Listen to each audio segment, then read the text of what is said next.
You got the audio on? Hey, it's Jordan. I am here in South Bend, Indiana. I've only been here for 48 hours, but frankly, feels like 48 days. And I mean that in a loving way. I've really met awesome people so far, but you know, I know my corruption. I've been to Flint 15 times, Detroit, God knows how many times. But South Bend's got a little something different in the water. And I'm here fortunate to be joined by several community members, activists, who probably will give you more information on this mayor and this situation than all of the corporate media that's propped this man up combined. So I want to start with, if you don't know, since I've been here, this is just 48 hours. And by the way, press the like button. It's right under the video. The more people that like, the more people that will see the live stream. I know it's a little bit later than we normally go live, but I think this conversation is important. Within 48 hours since I've been here, number one, the police, the safety board approved a new body camera policy, but they won't tell anyone what it is. That was number one. Then the South Bend police, while arresting a black man, reenact a KKK scene from the movie Django Unchained. They were reenacting and mimicking a scene where the Klan is marching to lynch Django, played by Jamie Foxx. We broke that story, status coup, but at first, the South Bend police were trying to pretend it wasn't South Bend police. I guess they didn't think a reporter was actually going to find the arrest warrant, which said South Bend police. Finally, the South Bend Tribune reported on it 24 hours later. They didn't credit us, but that's okay. So that was the second thing. And then we find out, which is apparently is not the first time here in South Bend, that a 44-year-old homeless man froze to death, hypothermia. There is a massive homelessness problem here, and the mayor who is running for president has not really even taken an effort to alleviate the situation. From what I've researched and people I've spoken with, not very inadequate services for the mentally ill that are homeless, for the physically injured, veterans, this and that. So we're going to get into all of that, but right now we're waiting for more information on what happened with this homeless man that froze to death. But what we do know is literally the day before, city officials saw him. They thought he was sleeping. He was actually dead, but they did not approach him. So I'm joined by kind of a real all-star cast here of activists. Remember, definitely press the share button, share this live stream. So I just want to start. I don't know how many of you could stomach watching the debate last night, but Mayor Buttigieg barely mentioned anything about South Bend, Indiana, his accomplishments here, anything like that. Let's just start with this homeless situation. How, in 2019, this man has made himself sound like an analytical, intellectual wizard. How is it that he can't provide services for the homeless in this city when he's providing plenty of beautiful statues, roundabouts, and beautiful buildings in a 5 to 10 block radius downtown? Why are homeless men or women freezing to death? As you know who I am, Bernardo Malone with Justice for South Bend. The homeless situation here is getting worse. It's one homeless lady lives by my house, and she sleeps outside by Family Dollars on Lincoln Way. And I ask her, "Are you hungry?" She always say no. But the mayor just ridiculous, like don't have no care for these homeless people. We have people out here, you know, that's trying to help the homeless, but the mayor don't have no concerns. Like it's just okay. It's been almost a year. He tore down their little camp underneath the bridge. It was their home. But if you go to a large city, downtown Chicago, under the viaduct, it's the same big thing, worse than South Bend.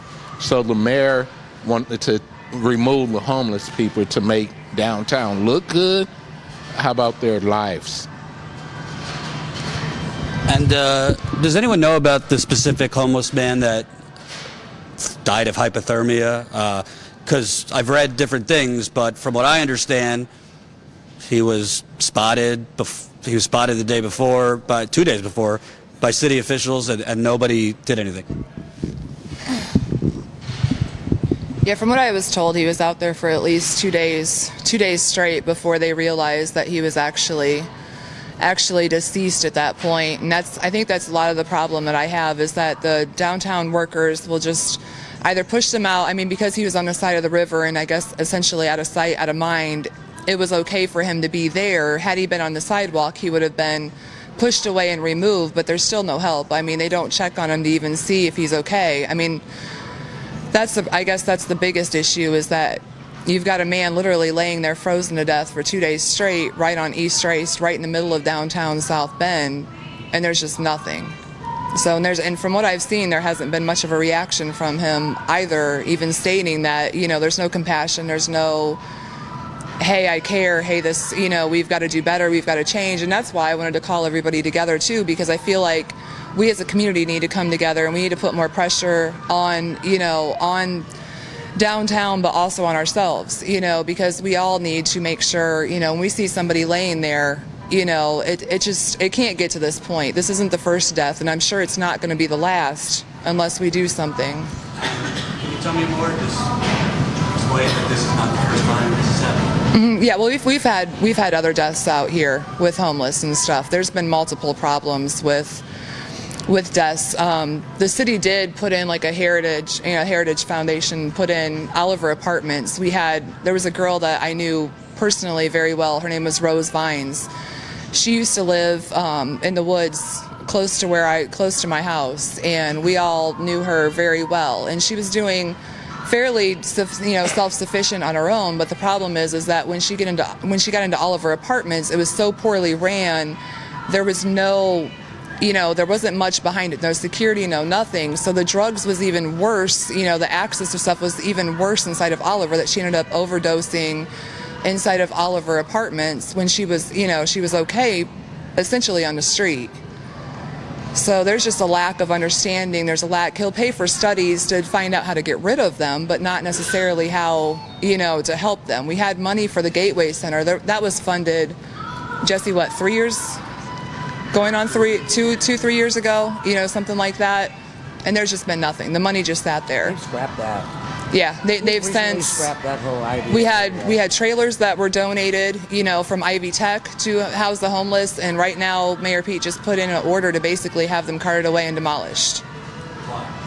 The trailers that were donated to house the homeless, they're literally going to be. What's his reason for not using them? He's stating that there's a backlash against the community. There's nowhere to put them, but at the same time, you're the mayor. You've got to have somewhere. You can't just. These people have to have somewhere to go. They own a lot of city properties around here. The other thing that I want to make clear before we The main thing that I believe is an issue, the main issue that I see is there's a level of emotional detachment from the homeless, not just between the mayor and his administration, but also the citizens of South Bend. I think that it was not just his version or just him rejecting the homeless, but it's also us amongst ourselves rejecting them.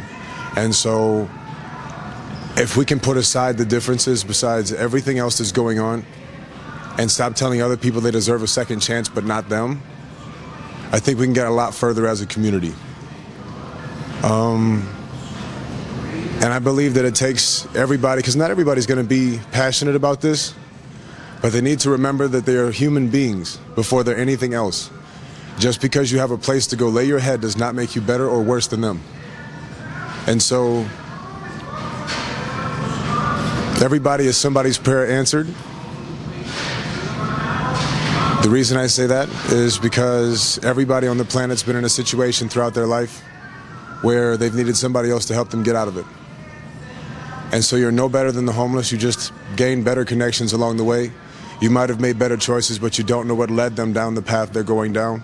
I feel like doing a census count only gets a general number of what's going on instead of actually trying and getting to know them. They're passed through a cookie cutter system to where anybody that's too extreme either gets thrown in jail or overdosed or like, you know, there's not enough resources because in reality, I'd say 70% of the community doesn't care. It's not just the mayor. 70% minimum, I believe, doesn't care. And I thank everybody for coming here today. And I think one of the main reasons this was called is because we are the ones that do care. We're not the only ones because we're just the ones that could make it.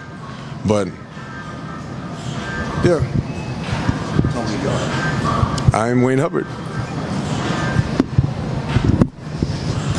So I just wanted to, Jesse Davis, I just wanted to basically touch bases on, you know, the homeless situation before we ended up on any other subject. You know, when we had the, what we called the tent cities under the bridge, obviously a lot of people complained about it. You've heard the stories about the mayor sending the city crews down and scooping belongings up and putting them in a dump truck. You know, I always questioned how he was able to do that legally, because this week, as a matter of fact, the Supreme Court upheld a law that said, you know, the people can sleep out in public. And, you know, those sidewalks that they were on were public. You know, granted, there was eyesores, there were people that made complaints, but those are public spaces. So to go out there and scoop their stuff up should have been illegal for the city to do that, you know. And the mayor, I shared a video clip yesterday. I was very uptight when I heard about the man they found frozen to death because I personally sent the mayor an email last month on November the 12th. And the heading for my email said, "Freezing the homeless." And I pleaded with Mayor Pete, look, we need to do something. We're not going to have a place during the day for these people to stay warm when the amnesty is closed, because they get Tell people about that. Why was the daytime shelter being closed? the amnesty that they do set up is just a nighttime warming center. And so the people can go in there at 8 p.m., I believe, at night, but they are made to leave at 8 a.m. in the morning. So from 8 a.m. till 8 p.m. when they can get back in, they have to find their own place to get warm. Unfortunately, the place that a lot of them seek to get warm was our public library downtown, which is now closed. And I get that they provided some bus passes and things of that nature to get them to either another library or whatever. But a lot of these folks cannot, a lot of them can't travel long distances and, you know, things of that nature. So to get back to where I was at, you know, the gentleman that froze, I said, we need to have something during the day for them. And I got some automated response back to my email that gave me no answers, no nothing. So, you know, I also shared a video of our mayor standing at a podium at a council meeting, addressing the council and saying, I want to clarify that there will be no encampments in our city. The mayor does not have the right to do that, and that's illegal. If the Supreme Court says it's legal for them to camp, the mayor doesn't have a right to override that. But this guy wants to be president, and he stood there and said there will be no encampments in our city. So that's the kind of person that he truly is, you know. That's all I can say about that. Let me ask, can I ask a dumb person question? And obviously this is broader than South Bend, Indiana. If South Bend is coming back, why is there so many homeless people in South Bend? I know homelessness is broader than just people who are low on funds. You have mentally ill people, veterans, this and that. But all I hear is this man has revitalized South Bend. Then why is there so many homeless people here in South Bend? Because if they ignore it long enough, it doesn't happen. Do they still bring them from other communities? Well, that's what we've been told. We've been told by feeding them that we're enticing them to come to South Bend. We have been. We've heard all the. We've heard all the, you know, the rumors and stuff like that. But the bottom line is, though, is if you keep it out of sight, you keep it out of mind. everything's all hunky-dory and great in a bed of roses outside as long as you ignore the bad part about it. There should not be one person in this day and age that should be outside freezing. No way. We caught flack from day one when we started up the Christmas under the bridge for the homeless and Thanksgiving under the bridge for the homeless. All we've caught from day one is flack instead of, hey, what can the city do to help? Can you need porta potties? Can we bring trash cans? They can't care about the small things, let alone about their own people. Yeah. So if you don't care about a human being, why do you care about trash? Why do you care about this? Because it doesn't matter, because no one brings it up in a topic.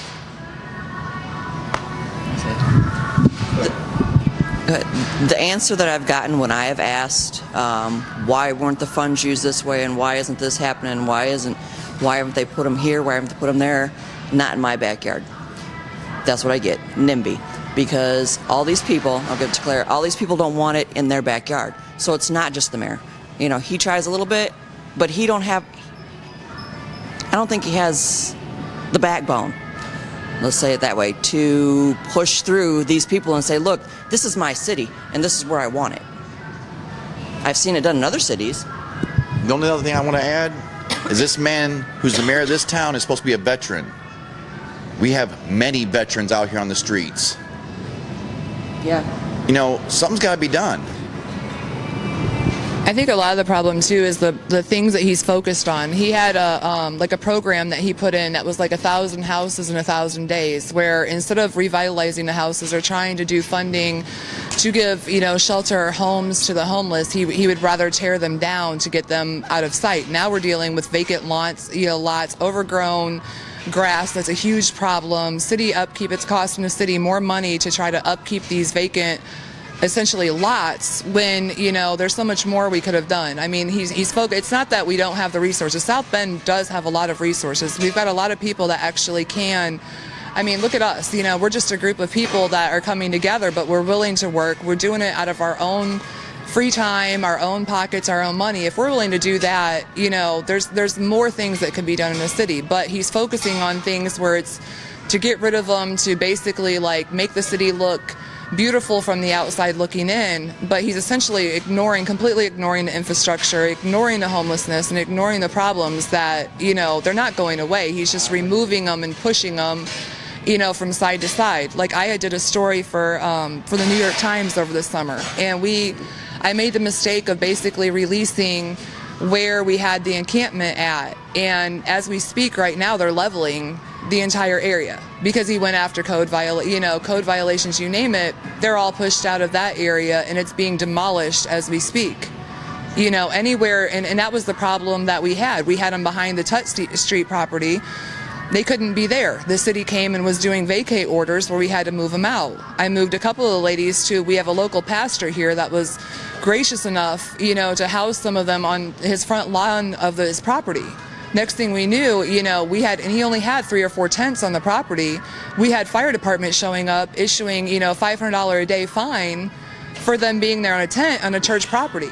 That's private property, but that's what we're dealing with. When we have to literally try to hide them or scatter them out so that, once the city realizes where they're at or anything else, that's their goal, is to get rid of them and remove them. It's not to help them.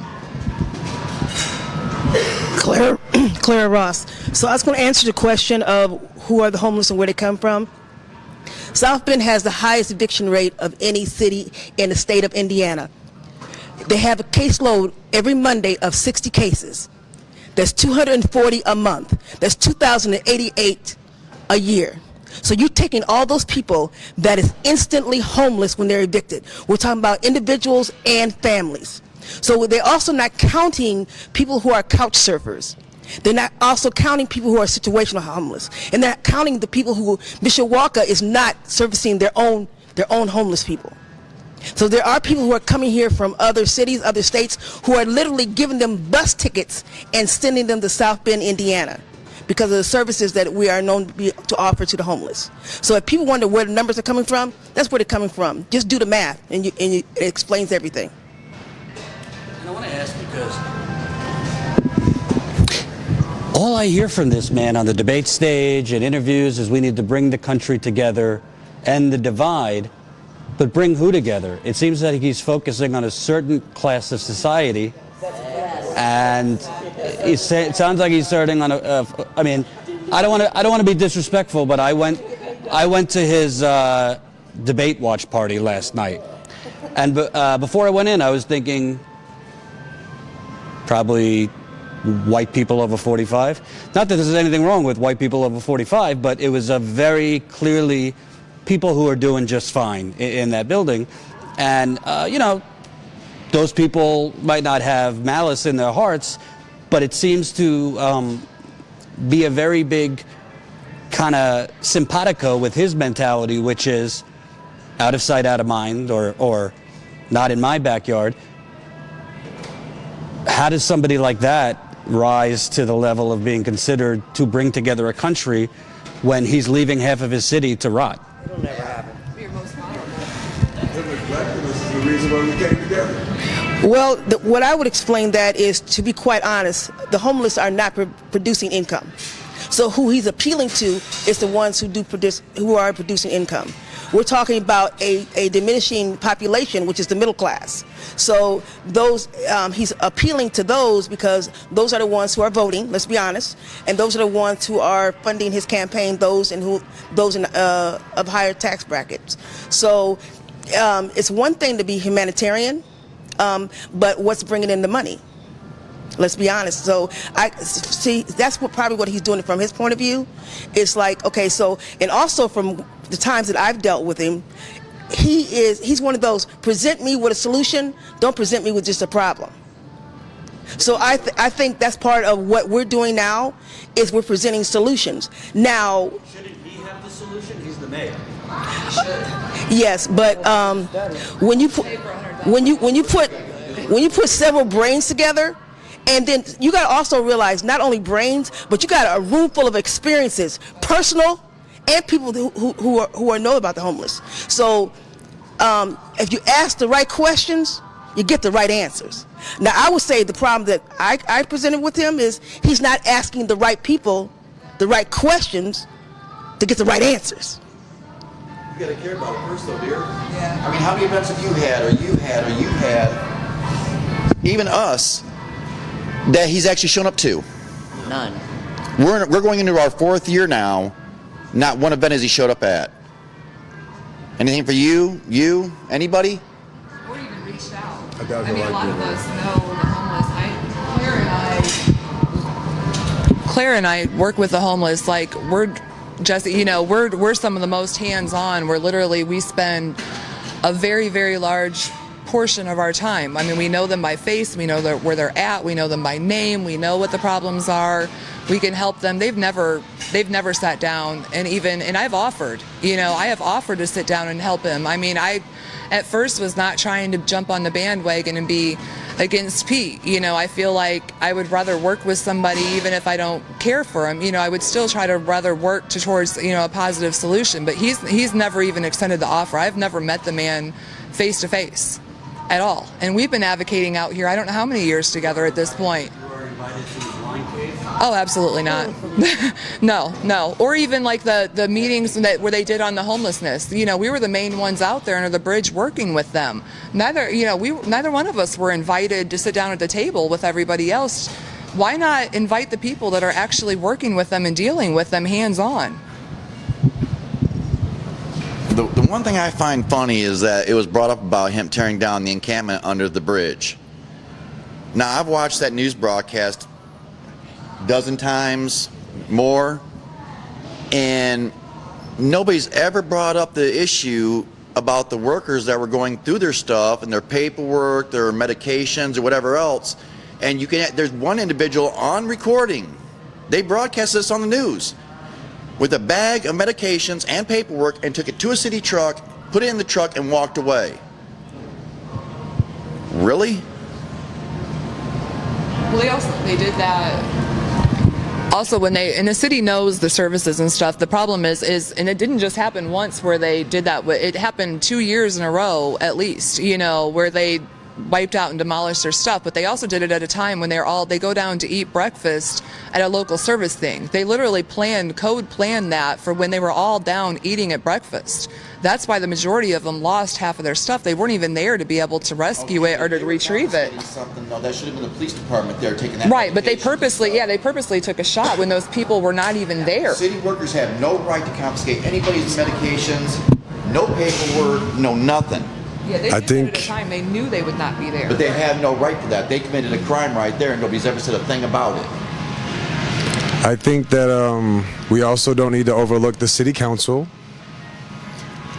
So I would definitely like to address the city council, because if they're supposed to represent the districts, and we have leaders of different organizations that lead different sides of towns, they are also responsible if they rejected or neglected the homeless on their side of town.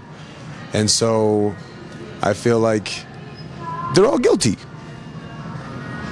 There are not everybody on the council is against the homeless, but if they sit down while it's allowed, I don't see a difference. If there are leaders of different organizations through town that are doing their best, and then there are those that only care about their side of town or only care about certain. I don't think that that's how it's supposed to go, but I guess that's why they're designated to certain sides of towns. But blame the council. Can I get this fine woman involved here? You spoke so eloquently before we went on camera. Oh, I did. Yeah. Just real quick, because you said city council, so I don't forget my train of thought. I'm sure my voice projects, but so I don't forget my train of thought. He said city council, which obviously we've been there numerous times. We carried signs that said a bed for every homeless, so on and so forth. We have to remember we have a county council also, and South Bend is part of St. Joe County. So you have two government bodies there that should be pitching in and funding something out of their budget every year to help solve this problem. And then we need to look beyond that to Mishawaka. Even if Mishawaka didn't want to have a shelter, they should be helping in funding in their budget. This is a nationwide problem, and it's a human problem. It's not just a South Bend problem, and I've said that many times. So if we're going to go to South Bend Council, I guess we need to now knock on the door of the St. Joe County Council, and then we need to go next door to Mishawaka and say, hey, we need to go into other states as well. If everybody... The fact that Berrien Springs, Buchanan, Niles all have homeless that come down to South Bend in the wintertime because of shelters. Well, I'm just getting at a point. If every local government unit, and including our state, which we know the federal government sends some money here for that, but if every taxing unit that has dollars in a budget pitched in and put something in their budget for the homeless, we could solve the problem. Money would not be an issue if everyone pitched in, because it is a problem in every single community. Okay, I'm going back a bit here because I believe you prefaced this round of discussion with a question about, what is Mayor Pete's actual position with the homeless. And Mayor Pete has gone on record numerous times. You can browse through the South Bend Tribune. You can look up things he said about what his vision of South Bend is. And he has said repeatedly that he wants South Bend to be the home of the affluent and the educated. He won't show up to an event for the homeless, but he'll show up to an event of a ribbon cutting for $300,000 homes that cost $300,000. Did you see him at that ribbon cutting? Well, yeah, he's all proud of that because that represents his vision of what South Bend is. And he's on record saying it repeatedly. The affluent, the educated. So what that says to me is he doesn't even know his community. Okay? Sure, we have Notre Dame, we have Bethel, we have good educational systems within the city, but the city has never been a place of the affluent. The city has always been the hardworking grunts, the people who live paycheck to paycheck. You know, the people who hit the ground running. And so I am insulted every time I hear Mayor Pete say South Bend should be a home for the affluent, a home for the educated. Means he knows nothing about who the people of South Bend are and who the people of South Bend have always been. We are basically the worker bees. We make things happen. And it doesn't mean that we're not educated, but what it says to me is he is out of touch with his own constituents. He is out of touch with what South Bend really represents. And what would that foreshadow to you if he became the Democratic nominee for President of the United States? Where basically it's the same thing, right? I mean, it's what's ever good for the educated, what's ever good for, you know, I mean, if you're way up in the income bracket, well, then you're important to him. But if you're an everyday worker, if you have to, you know, work 12 hours a day, well, it's not going to mean anything to him. If you're struggling to make ends meet, it's not going to matter to him. You want to go out, you want to pay your mortgage, you want to make your car payment, you want to pay your taxes, whatever. That's what you're working for, you know. And yeah, we all want to better ourselves, but you know, I mean, that's not the reality. All of us don't. There's a great commercial by Southern New Hampshire University, I think it is, where the gentleman says that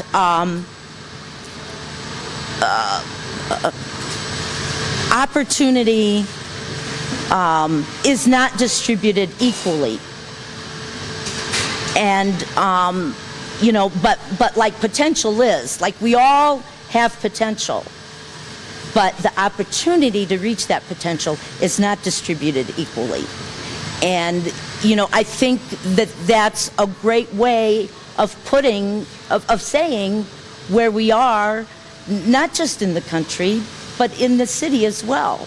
We don't all have the same opportunities. Doesn't mean we don't have potential.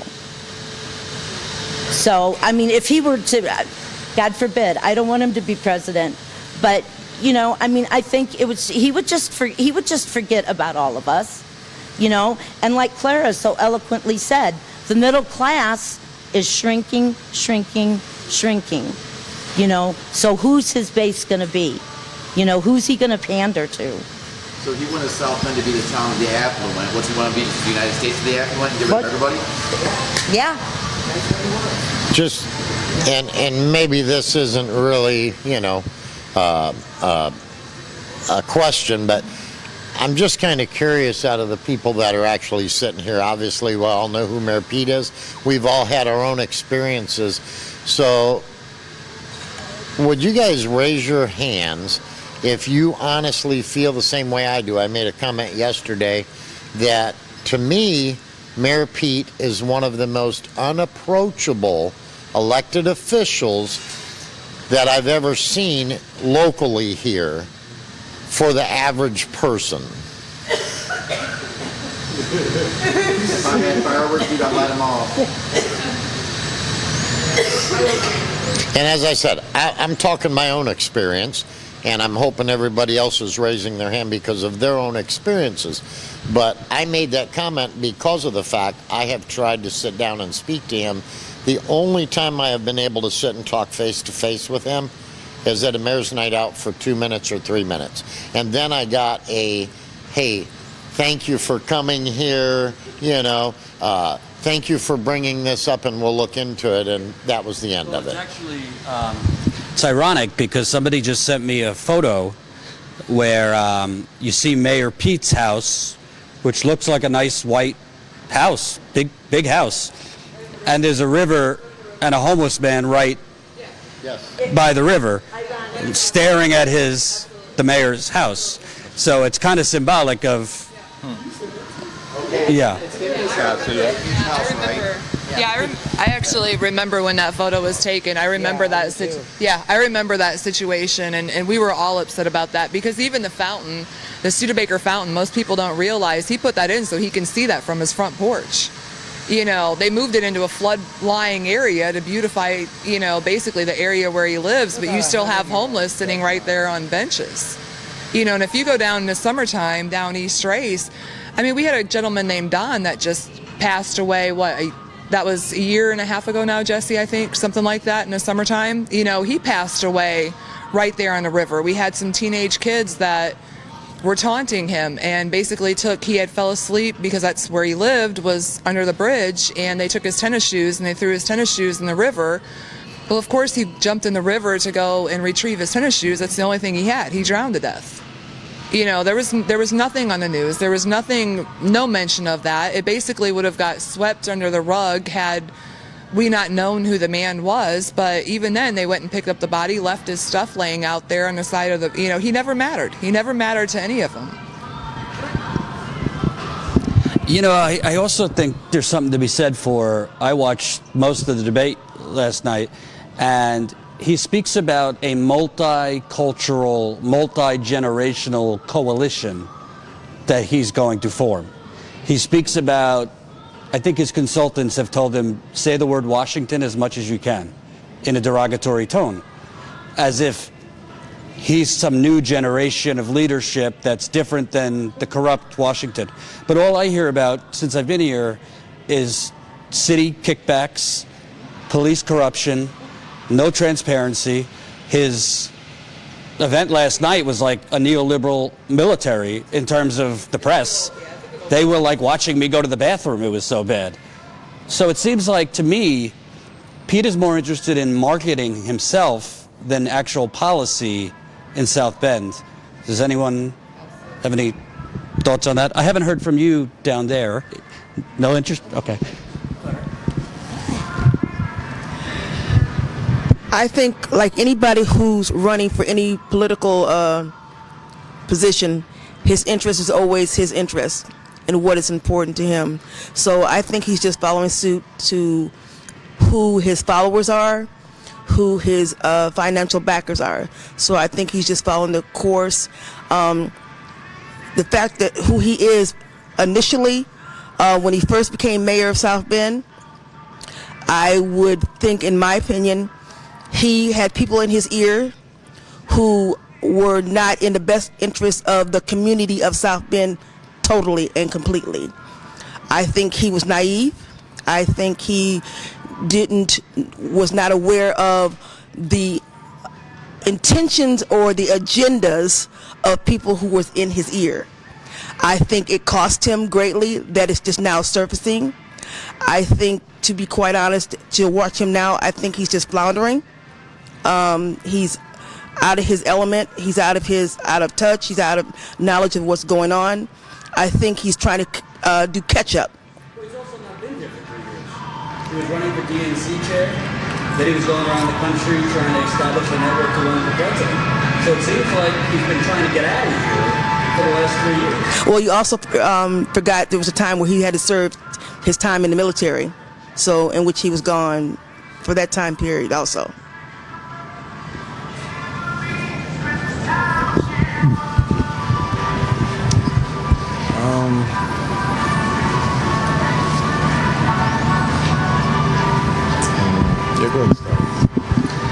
The one thing I can say about what his plans are, his agendas are, is just like everybody else.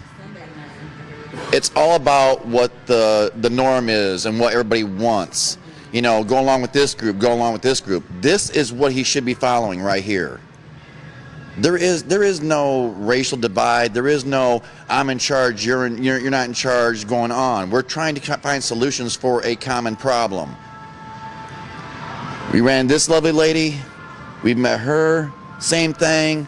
I met Wayne over the summer. We met him at our second event. These people care. And that's the difference. It's easy to sit inside of an office and close your door and say, oh, it doesn't exist because I can't see it. We're the ones dealing with it. And not one person's been asked for a meeting. Not one person's been asked for a sit down. We're not even from Indiana. We're from Michigan. You got your own problem. But we're down here trying to help out because our homeless come down here because this is the only resource they have in the wintertime. And this is supposed to be one of our coldest winters ever. Now, we don't even have snow on the ground really, and we already reached the single digits the other night. That's why that poor man froze. You know, they do it in Chicago, they do it in New York. Why can't they even put out burning barrels, for God's sake? You know, the simplest things to save a life, oh, they're illegal, not in my town. These are still our people. Somewhere along the line, we forgot to be our brother's keepers. I seen a video that this man posted. I messaged him. We've been friends ever since. This doesn't matter.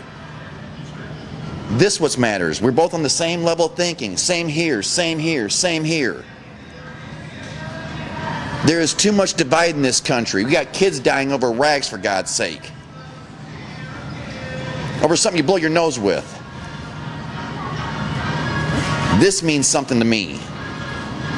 I fought for every kid out there. I fought for everybody in this room because I loved my people. And these are all my people. We've got veterans out here on the streets. They say that there's functionally 0 veterans, but that's far from true. And that's because the VA doesn't care about them neither. You got your own cities that don't care about them. You got your own states that don't care about them. The counties, the branches of service. I mean, it's got to change somewhere. This is where it's got to start at. If he really cares about change, if he wants to make a big step and wants that office, this is where he needs to talk. Because this ain't a South Bend problem. It is not Niles' problem. It's not a Detroit problem. It's not an Indianapolis problem. It is a nationwide problem. And it's already been proven we have enough empty homes and businesses to house every homeless person. So why aren't they opening the doors up to them? Because it affects their pocketbook. And the public norm is not in my town. Can't see it, doesn't exist. In my book, it's a bunch of horse shit.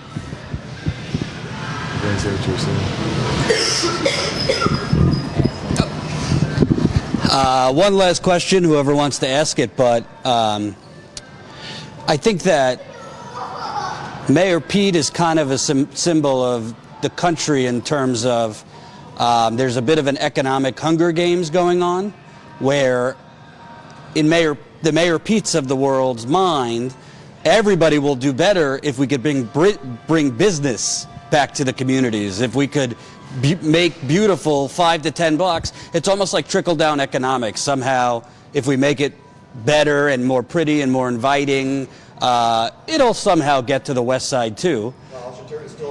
Right. And I think his presidential campaign is a lot of that thinking.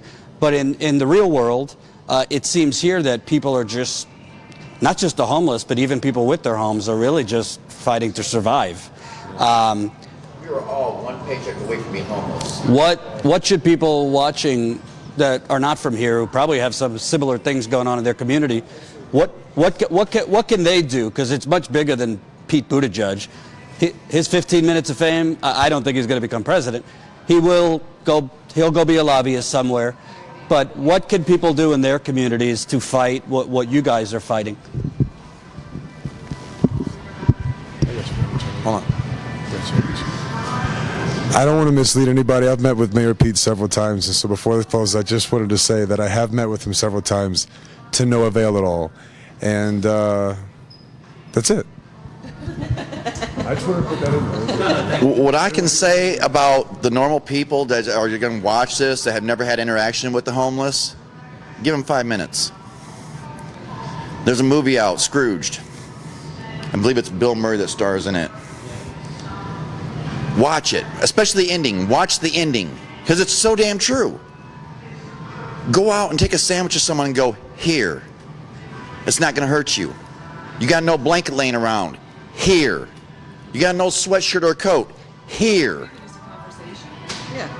Learn their stories instead of judging them when you don't know nothing about them. Just today I got into it with a guy on the internet.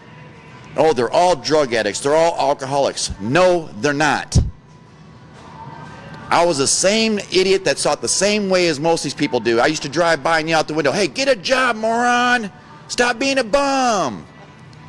And I gave one gentleman 15 minutes of my time one day. That's all it took, 15 minutes. His family screwed him over. His wife passed away. His kids got him to sign over all the forms, all the bank accounts, and while he was grieving his wife, they stole everything in 5 minutes.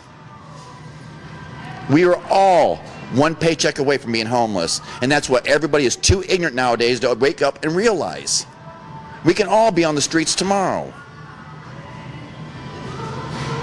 Not on my watch. None of these people will ever be homeless. We are doing what we can, but it takes more than a handful of people in a town of thousands. It takes one act of kindness to change someone's life, and here's the real reality break. We have not had an event yet for Thanksgiving or Christmas that somebody has not said they're going to commit suicide. And because we showed them that we loved and we cared and we weren't going, what's in it for us? Where's the media attention? It changed their life. One act of kindness. I'm not asking you to go empty your damn bank accounts out. I'm not asking to take the last 20 bucks out of your wallet and give to somebody. We all have scraps in our refrigerator. We all can make a sandwich for somebody. We all have an extra blanket. It's just one act of kindness.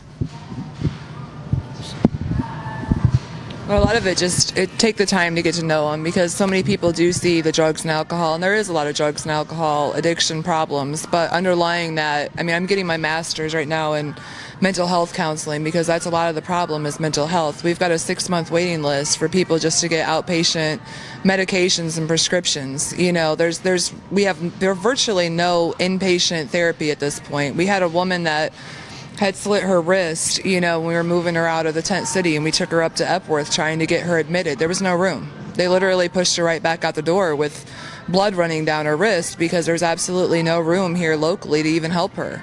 You know, so a lot of it is just people need to... Is that what Pete Buttigieg talks about, choice in healthcare? Oh yeah, we've got a lot of choices here. Let him tell it. I mean, I'm not sure where those choices are at. But yeah, I mean, a lot of it, we need to get down past the drugs and past the stigma, you know, and just get to know people for humans. And, you know, even if it's just a conversation, it goes a long way to understand what somebody else is going through out here.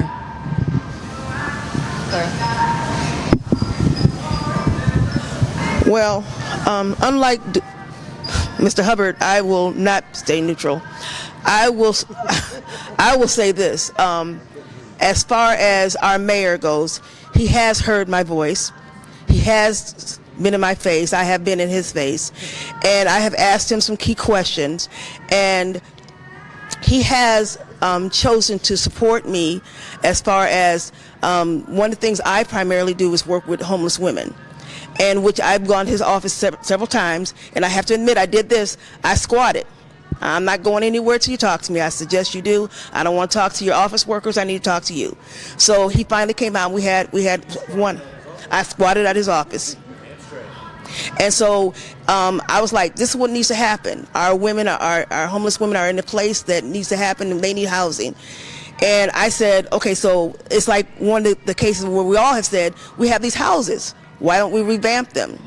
Why don't we do something with them and make something positive with them?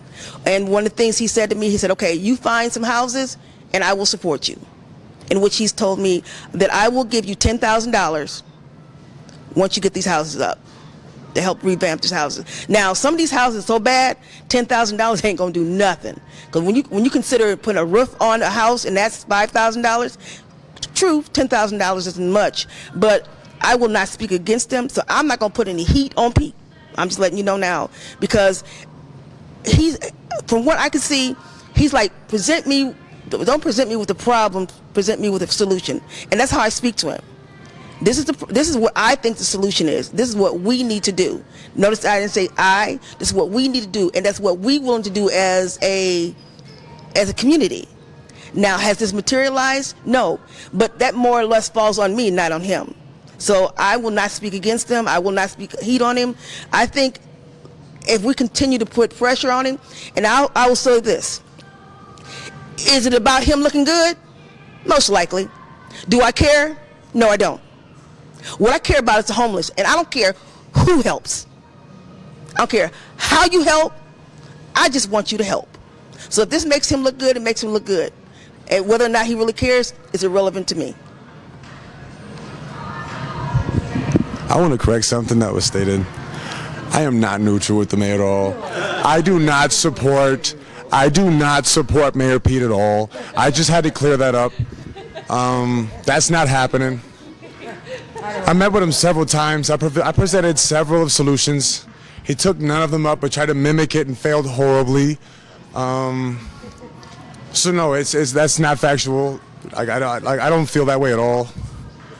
All it takes is to realize that Pete's gone. So the main focus, we need to go back to home. We need to let Pete go. I hope he understands sooner or later you can't use people the way he has. And we need to realize that it is about right here, right now, what's coming. Come January 1st, Pete will be a memory. Mueller, however, doesn't deserve a negative or a positive because he hasn't done nothing. So it goes both ways. I just hope for the best on him. I hope for the best on him. Him, I will remain neutral because he hasn't had a chance yet. The reason I say this is because I've been taught not to do that. Tracy Skibbins from the code enforcement, when she stepped down, she did a good job doing so. But the intern, if I would have approached her with that same mentality, half the stuff would have not got done because you can make as many phone calls as you want to that office. That does not yield a result. Going in and talking to her myself, I learned that you can literally aim the RSVP. And that's how a lot of stuff's been happening. We actually have an issue going on with the motel down, you know what I mean? And so it's like, I'm not neutral with Mayor Pete. I am neutral with Mueller. I support everybody here. I will not support somebody because of their political party, their race, their sexual preference, their gender. I support you because you're a human being. Unless you oppress other human beings or are racist or sexist towards other human beings. That is all. That is game on. I'm done.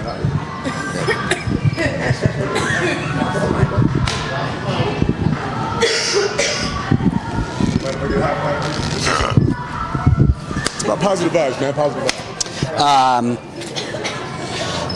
So before I wrap up, I just want to make a point. Somebody, I think it was Pastor Mario Sims earlier, who's really, damn, that guy's powerful. I look forward to, we didn't go live with that, but we'll show you that in the next few days. He said, don't forget, people like Pete, they represent you. It's not their job to unilaterally decide to do something or decide not to do something. It's their job to represent the will of the people. So if Mayor Pete is going to folks like Clara or anyone saying, give me a solution, well, if Clara is saying, I need X amount of money, you represent her. And I think that's what's lost in the discussion. I don't think officials and leaders like Mayor Pete could truly represent people that they have nothing in common with. If you, frankly, were born on third base, it's not a knock on him, but he was born into a semi-privileged family. Now, we've had leaders that are wealthy that were very empathetic with those less fortunate. So it depends on the person, but it's hard to represent people if you don't connect with them and you don't take the time or effort to connect with them.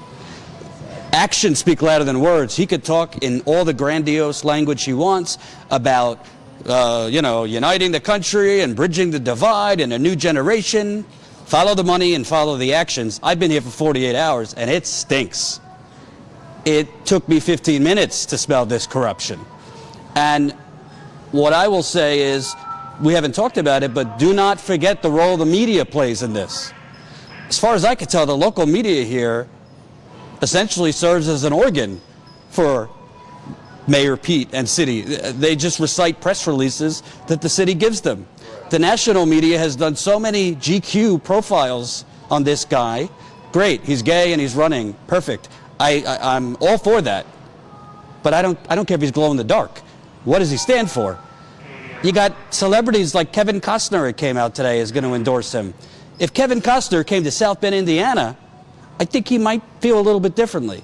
So to me, it's not about whether you like Pete, you don't like Pete. It's about people are fighting to survive, and he's off gallivanting around the country because of his personal ambition.